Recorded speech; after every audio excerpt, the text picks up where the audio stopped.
My name is Elena Marsh and I'm 29 years old. June 8th was supposed to be my younger brother's triumphant graduation celebration. His master's degree in business, paid for entirely by our parents, celebrated at the most exclusive rooftop venue in the city. What my family didn't know as they handed me that red wristband and laughed at my humiliation was that I owned every square foot of the building they were standing in. And in exactly 3 hours I was going to make sure they never forgot it. But before I tell you how 114 guests watched my family get escorted out of my property by security, let me explain the 29 years of being invisible that led to this moment. Because this wasn't about one wristband. This was about a lifetime of being treated like I didn't exist while my younger brother, Derek, was worshipped like he'd invented oxygen. Growing up as the oldest child should have meant something. Should have meant responsibility, respect, being the example. In my family it meant being the practice child. The one my parents made all their mistakes on before Derek came along and they figured out how to parent correctly. Derek is 3 years younger than me, but you'd think he was royalty the way my parents treated him. When I was 7 and brought home straight A's on my report card, my father glanced at it and said, "Good. That's what we expect." When Derek brought home B's at age 7, my parents threw him a pizza party and told everyone their son was academically gifted. When I was accepted into college at 17 with a partial scholarship, my parents said I'd have to take out loans for the rest. "It'll teach you responsibility," my mother explained. "You need to learn the value of money." I graduated with $67,000 in student debt. When Derek got into college 3 years later with no scholarship at all, my parents paid his entire tuition, $186,000 over 4 years. And bought him a car, a laptop, and a fully furnished apartment near campus. "Derek has so much potential," my mother would say. "We want to make sure he can focus on his studies without financial stress." When I asked why they couldn't help with my loans, my father actually laughed. "You're doing fine, Elena. You don't need help. Derek needs more support to reach his potential." The pattern continued through every stage of our lives. I worked 3 jobs through college and graduated with honors. Derek partied his way through undergrad with a 2.8 GPA. I got a job at a tech startup making $52,000 a year and my parents' only comment was, "That's nice, dear." Derek got an entry-level position at our father's friend's company making $45,000 and my parents acted like he'd been appointed CEO of Google. But here's what they never knew, never asked about, never cared enough to discover. I had a talent for technology and investment that made me very, very good at making money. That tech startup I joined at 22? I wasn't just an employee. Within 6 months, I'd identified inefficiencies in their product development that could save millions. I wrote a detailed proposal, presented it to the founders, and they promoted me to product director at 23 with equity in the company. When the startup was acquired by a major tech corporation 3 years later, my equity payout was $2.8 million. I was 26 years old and a multimillionaire, and my parents had no idea. They were too busy celebrating Derek's promotion to senior associate at his company. A title change with a $3,000 raise that my mother announced to our entire extended family like he'd won the Nobel Prize. I took my $2.8 million and did what I do best. I made it grow. I invested in 3 more tech startups, consulted for companies on product development and digital transformation, and bought my first commercial property, a small office building that I renovated and leased to tech companies. By 28, my portfolio was worth $8.7 million. I owned 4 commercial properties, had equity in 7 companies, and worked as a private consultant making more in a month than Derek made in a year. I lived in a penthouse downtown, drove a Tesla, and had built a life that would have made my parents proud, if they'd ever bothered to ask about it. But they didn't ask. They never asked. At family dinners, they'd spend 2 hours discussing Derek's latest achievement, and then turn to me with, "And you're still at that tech company, right?" I'd left 4 years ago. I'd say, "Actually no, I consult now," and they'd nod vaguely and change the subject back to Derek. The Skyline Tower had been my most recent acquisition. 8 months ago I'd purchased the entire building, a 12-story mixed-use property in the heart of downtown, for $3.1 million. The ground floor housed retail, floors 2 to 10 were office space, floor 11 was a high-end event venue, and the rooftop on floor 12 was the most sought-after party space in the city, with panoramic views of the entire city skyline. I'd kept the existing property management team, including Thomas, the building manager who'd worked there for 12 years. The revenue from leases alone was $780,000 annually, but the rooftop venue was the crown jewel, booking out months in advance for weddings, corporate events, and celebrations. When Derek announced he was getting his master's degree in business, paid for by our parents naturally, I knew exactly what would happen. My mother started researching venues immediately, complaining loudly at Sunday dinners about how impossible it was to find somewhere worthy of Derek's achievement. The Skyline Tower rooftop would be absolutely perfect, she sighed one evening. But they're booked for the next 6 months. I've called them 12 times. I'd smiled and said nothing. The Skyline Tower rooftop wasn't booked for June 8th. I'd deliberately kept it open. I wanted to see exactly how my family would behave when they got what they wanted. 3 weeks later, my mother called me, practically screaming with excitement. Elena, the most amazing thing happened. The Skyline Tower had a cancellation for June 8th. We got the rooftop for Derek's graduation party. What she didn't know was that I'd had Thomas call her back personally and offer the cancelled date. I'd also instructed him not to mention ownership, just to handle everything professionally and accept their deposit. My parents had wired $127,000 total. $87,000 for the venue, premium catering, open bar and entertainment, plus a $40,000 deposit for Derek's future wedding reception they'd already started planning. If you're genuinely enjoying this story, I'd love for you to hit that like button, but only if it's resonating with you. No pressure at all. Derek's actual graduation ceremony was on June 7th. I attended, sitting in the back row while my parents sat front and center, filming everything like Derek was receiving the Presidential Medal of Freedom instead of a master's degree that thousands of people earn every year. After the ceremony, my mother grabbed me. Elena, we need to talk about tomorrow. The party. Yes. Now we've spent a considerable amount of money making this perfect for Derek. We need you to understand that this is his day. His achievement. We can't have any complications. Complications, I repeated flatly. My father joined us, his hand on Derek's shoulder like he was guarding a priceless artifact. What your mother means is that Derek has worked incredibly hard for this. We want everything to be perfect. We need you to be supportive and not draw attention to yourself. Derek was scrolling through his phone, barely listening. When he finally looked up, he said, "Just don't embarrass me, Elena. This is a big deal for me and you're kind of, I don't know. You don't really fit with the crowd I'm trying to impress." "The crowd you're trying to impress," I said. "Yeah. These are important business contacts, potential employers, investors. They're high-level people. You work in tech support or whatever, right?" I'd been a consultant for 4 years. I told him at least 10 times. Something like that. My mother nodded enthusiastically. "Exactly. So tomorrow just stay in the background. Be pleasant. Don't talk about yourself or your job. This isn't about you." I smiled. Of course. Whatever Derek needs. The next morning, Derek sent me a text. "Party starts at 6. Don't be late. And dress appropriately, business formal. Try not to look poor." I stared at that text for a full minute. Try not to look poor. I had $8.7 million in assets and he was telling me not to look poor. I chose my outfit very carefully. A tailored charcoal suit from a designer boutique. $3,400, but understated enough that it wouldn't draw attention. Diamond earrings that had cost $12,000. Louboutin heels. I looked every bit the successful businesswoman I was, but nothing flashy. Nothing that would upstage Derek's big day.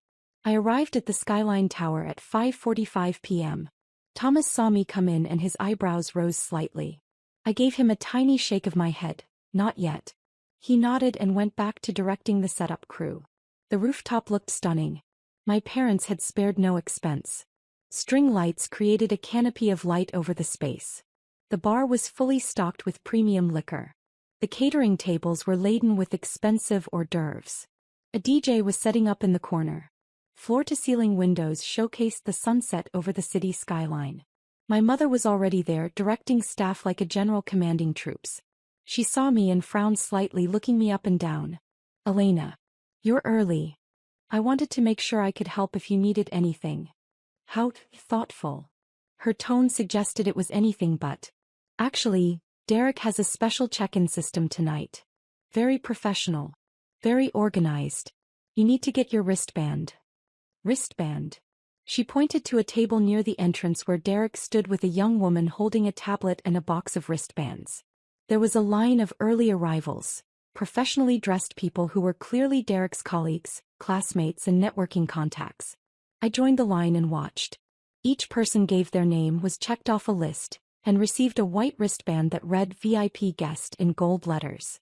They were directed into the party with warm smiles. When I reached the front of the line, Derek looked up from his phone. Name. Derek, it's me. Name, he repeated, not looking up. Elena Marsh. The young woman with the tablet scrolled through her list. I don't see an Elena Marsh on the VIP list. Derek finally looked at me. Oh right, Elena. Yeah, you're on the alternate list. He reached into the box and pulled out a red wristband. It was noticeably different from the white ones, cheaper material, and instead of VIP guest, it read General Attendance in black letters. What's this? I asked calmly. It's your wristband.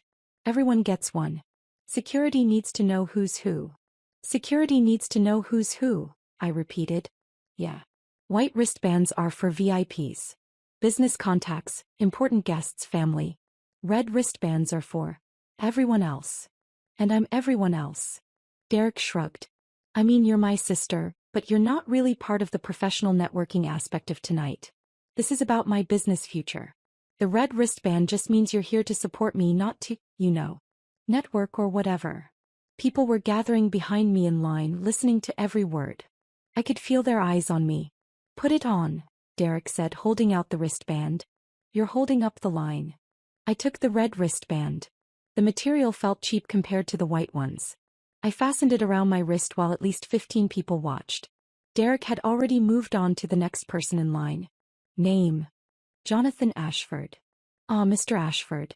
Great to see you. Derek's entire demeanor changed, warm, enthusiastic. He personally handed Jonathan a white VIP wristband. Thanks so much for coming. Please head right in. Bars open. I walked into the party wearing my red wristband like a scarlet letter. By 6:30 p.m., the rooftop was packed with 114 guests. I counted them. Exactly 114 people, and as far as I could tell, I was the only one wearing a red wristband. Everyone else had white VIP bands. I stood near the windows, sipping champagne and watching the sunset, trying to stay inconspicuous just like my family wanted. Elena. I turned to find my Aunt Rachel, my mother's sister, approaching with a confused look on her face. What's with the red wristband, honey?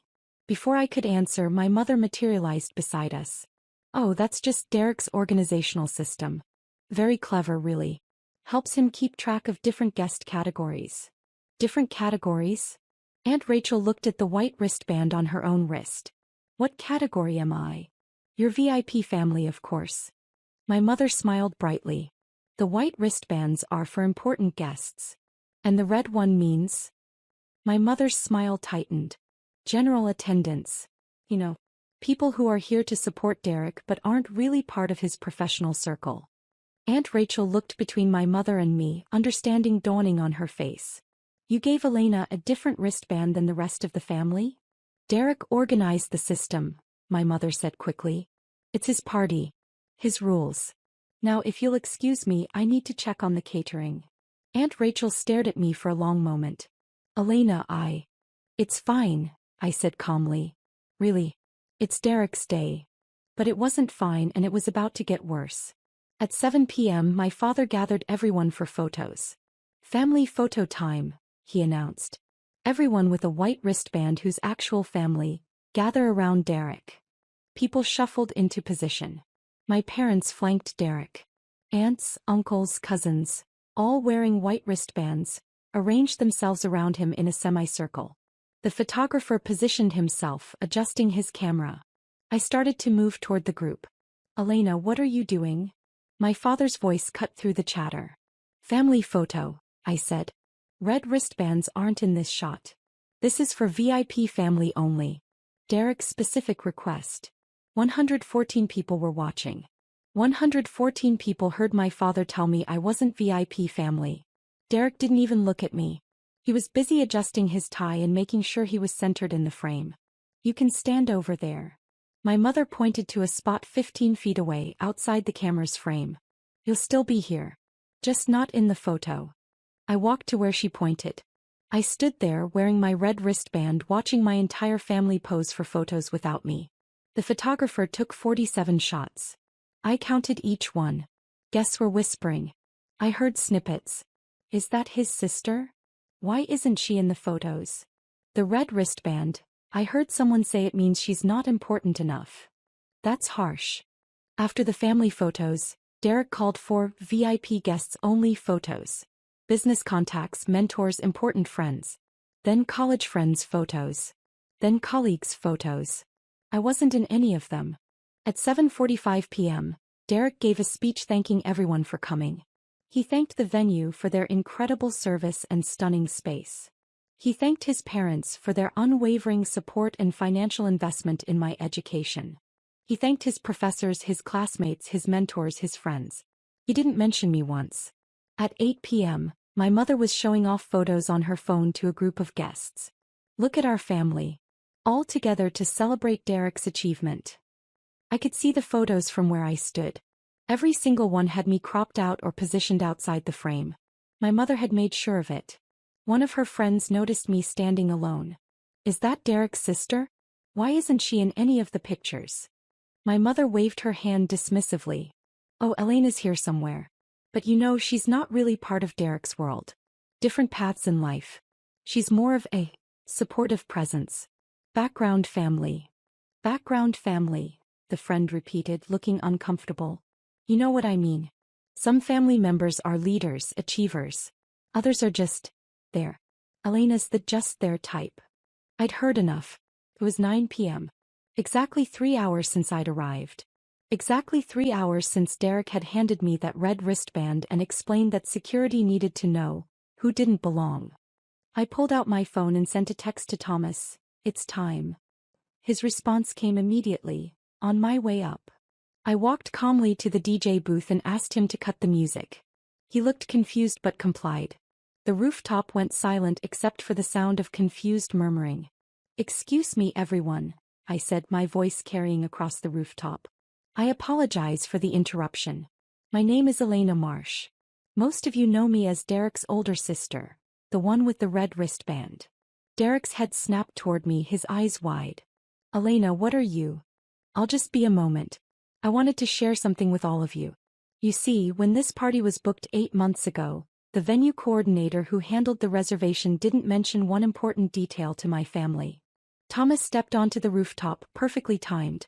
He walked to my side and handed me a leather folder. This is Thomas Chin, the property manager of Skyline Tower. Thomas, would you like to explain to our guests about the building's ownership? Thomas smiled. It wasn't a kind smile. Certainly, Ms. Marsh. Ladies and gentlemen, the Skyline Tower was purchased 8 months ago by a new owner. That owner is currently attending this evening's event. The murmuring grew louder. I opened the folder and pulled out the property deed, holding it up so people could see the official stamps and seals. I purchased this building on October 15th of last year for $3.1 million in cash. That includes this rooftop venue, the event space on floor 11, all office and retail spaces and all common areas. I am the sole owner of the property you're currently standing on. The silence was absolute. Derek's face had gone completely white. My mother looked like she might faint. My father had frozen with his drink halfway to his mouth. When my parents booked this venue for Derek's graduation party, they paid me, though they didn't know it was me, $87,000 for tonight's event. They also placed a $40,000 deposit for Derek's future wedding reception, which they've been planning enthusiastically. That's $127,000 total, all paid to me over the past 8 months. I could hear someone's phone camera clicking. Multiple someone's.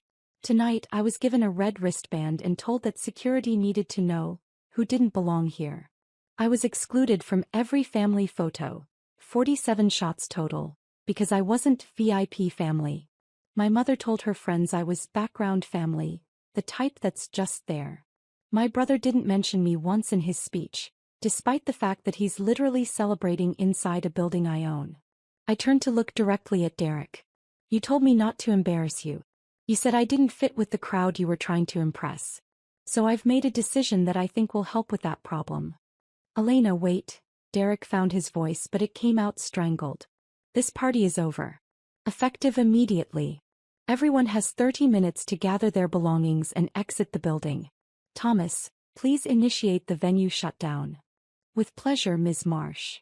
What happened next was pandemonium. My mother rushed toward me, her voice shrill and desperate. Elena, stop this right now. You can't. This is Derek's graduation party. Everyone is here. Everyone was here, I corrected. Now everyone is leaving. You have 29 minutes. Derek was in full panic mode. This is insane. You can't just kick everyone out. What about my guest? My networking contacts? Do you have any idea how this makes me look? Yes, I said calmly. It makes you look like someone who humiliated the owner of the venue. I imagine that won't be great for your professional reputation. My father tried to take control. Now, Elena, I know you're upset, but let's be rational about this. We paid for this venue. We have a contract. You do have a contract, I agreed. Thomas, please explain the relevant clause. Thomas pulled out his tablet. Clause 17, subsection C. The venue reserves the right to terminate any event immediately in cases of discrimination, harassment, or abusive behavior towards staff or ownership. In such cases, all deposits are forfeit and no refunds will be issued. My father's face turned purple. Abusive behavior? We didn't abuse anyone. You created a tiered wristband system designed to publicly humiliate a family member. You excluded me from family photos while telling 114 guests I wasn't VIP family. You called me background family, who's just there. That meets the definition of discriminatory behavior under the contract you signed. This is extortion, my father shouted. This is consequence, I said quietly. You have 27 minutes now. The guests were already moving toward the exits, whispering frantically to each other. I heard phones buzzing with texts and calls as people began spreading the news. Derek's carefully cultivated professional contacts were filing past him, their faces ranging from shocked to disgusted to amused. One man, the Jonathan Ashford who'd gotten such warm treatment during check-in, stopped and looked at Derek. You humiliated your own sister at a venue she owns? He shook his head. Terrible judgment, Derek. Really terrible judgment. He walked away without another word. Derek looked like he might cry. Or vomit. Possibly both. My mother made one last desperate attempt. Elena, please. Think about what you're doing. Derek's future is at stake. His reputation. His career opportunities. You're ruining everything. No, I said. He ruined it himself when he decided a red wristband was an appropriate way to treat his sister. I'm just the venue owner enforcing her policies. Aunt Rachel approached me as she was leaving. She touched my arm gently. Elena, I had no idea about any of this. About what you'd accomplished. I'm so sorry. Thank you, Aunt Rachel. For what it's worth, I think they deserved this. She squeezed my arm and left. The building's security team, my security team, began systematically clearing the rooftop. The caterers packed up the untouched food. The DJ disconnected his equipment. The bartender closed down the premium bar that had barely been used. Within 25 minutes, the rooftop was empty except for Thomas, the cleaning crew, and me. My family was the last to leave. Derek couldn't even look at me. My mother was crying, her perfect makeup ruined. My father was on his phone, presumably calling lawyers who would tell him the contract was ironclad. As they reached the elevator, Derek turned back. I hope you're proud of yourself. I am actually. I'm very proud of what I've built. It's just a shame you never bothered to ask about it. The elevator doors closed on their shocked faces. I stayed at the rooftop for another hour, watching the cleaning crew restore the space to its pristine condition.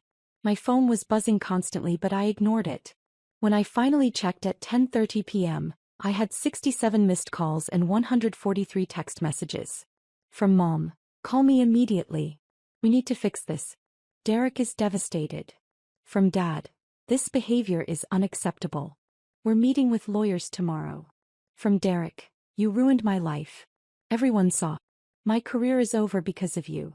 Multiple messages from extended family members, ranging from what happened to I can't believe what I just witnessed. I blocked my parents and Derek, then sent one group text to the extended family. Tonight's events were the result of years of mistreatment. I will not be discussing this further. Please respect my decision. What I didn't realize until the next morning was how viral the story had become. Multiple someones had recorded my speech and Thomas's announcement. The videos were all over social media. One video from a guest named Jennifer had been viewed 340,000 times with the caption, "I just watched a graduation party get ended because the graduate gave his millionaire sister a not family wristband. She owned the building. He kicked everyone out. This is the greatest revenge I've ever witnessed in person." Another video showed Derek handing me the red wristband, with his dismissive, "security needs to know who's who" comment clearly audible. It had 580,000 views and the comments were brutal. Imagine being this confident while humiliating someone who owns the building. The red wristband energy here is peak entitled behavior. Not family speedrun to "I own your venue" is chef's kiss. This man really said, "Don't look poor," to someone with $3.1 million in property assets. Someone had also found photos my mother had posted to Facebook during the party. The family photos I'd been excluded from. They'd created a side-by-side comparison. Those photos on the left and the video of me holding up my property deed on the right. It had been shared 127,000 times. The hashtag red wristband revenge was trending. The calls and messages didn't stop. For 3 days straight my phone was in constant notification mode. I finally turned it off completely.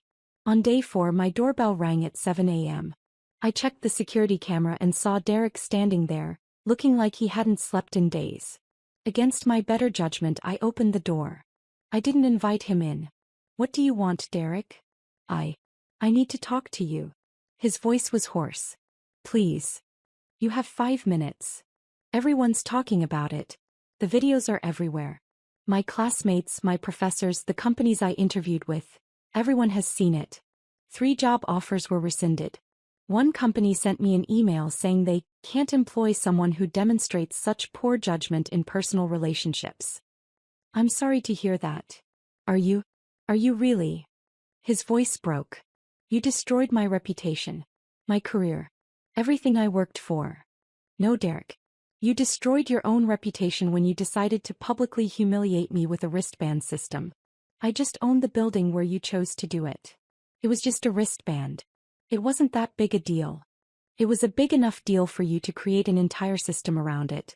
Big enough to exclude me from 47 family photos. Big enough to tell 114 people I wasn't VIP family." He was crying now. "I didn't mean it like that. I wanted my day to be perfect. I wanted to impress people. You don't understand the pressure." "The pressure of what? Being handed everything? Having your entire education paid for? Getting a party that cost $127,000 thrown in your honor?" "You're right, Derek. I don't understand that pressure. I understand the pressure of building a life while being ignored. Of achieving success while being called background family. Of being told I don't belong at a venue I literally own. Mom and Dad are furious. They're talking about suing you. They can try. The contract is clear. Their lawyers will tell them that.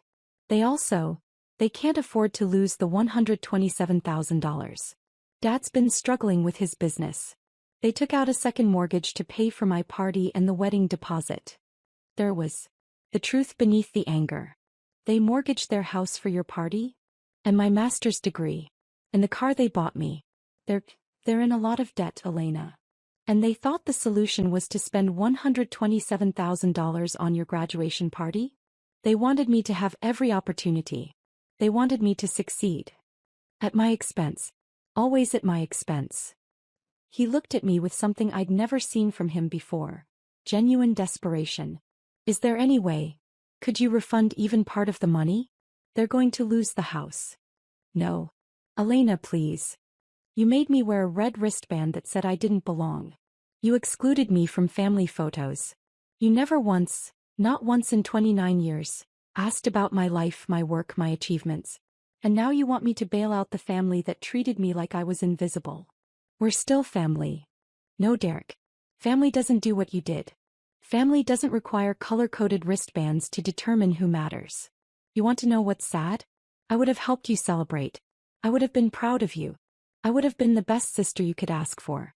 But you never gave me the chance. You just assumed I was less than you and treated me accordingly. What am I supposed to do now? The same thing I did when I graduated with debt and no help. Figure it out. I closed the door on his shocked face. It's been 6 months since Derek's graduation party ended in spectacular failure. The story has mostly died down online, though occasionally someone still sends me the videos with comments like, "This is legendary," or "You're my hero." According to Aunt Rachel, still my only connection to the family, my parents did lose their house. They're renting a small apartment now and both working multiple jobs to pay off the debt they accumulated trying to make Derek's life perfect.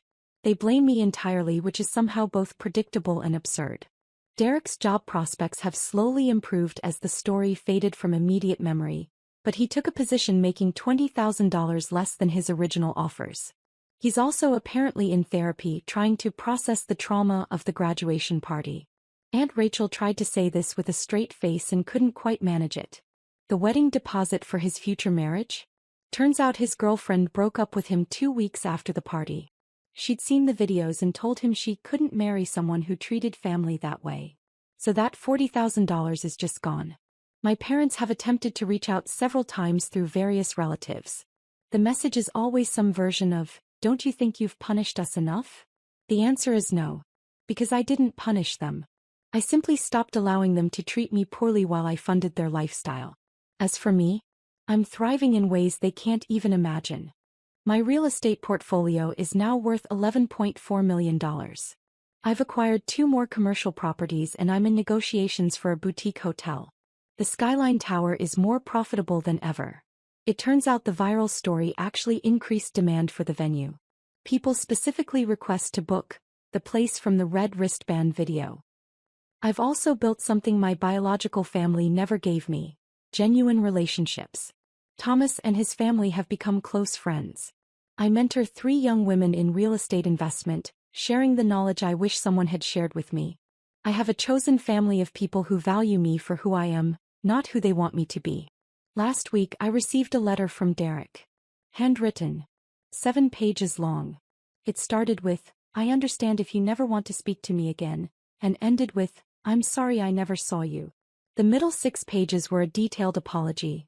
Specific instances from our childhood where he'd been cruel or dismissive, times he'd watched our parents favor him and said nothing, moments where he could have stood up for me and didn't.